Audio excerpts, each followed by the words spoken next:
Novi Sad, međunarodna manifestacija, 24. izložba umjetnosti Art Expo i Salon knjige.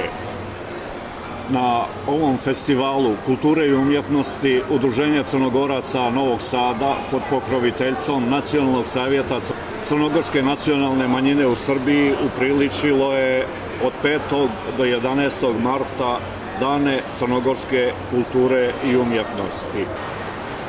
Segment sajamskog nastupa Dani kulture i umjetnosti Crne Gore, nema sumnje, je i izložba skulptura Andreja Baća Vasiljevića, čija su inspirativna polazišta njegovo polimlje koji stvara u Novom Sadu na Petrovaradinskoj tvrđavi.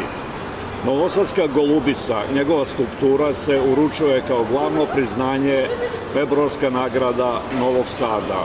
Ujedno, kako kažu, iver ne pada dalje od plemenitog drveta. Tu je izložba skulptura njegovog sina Miloša Vasiljevića.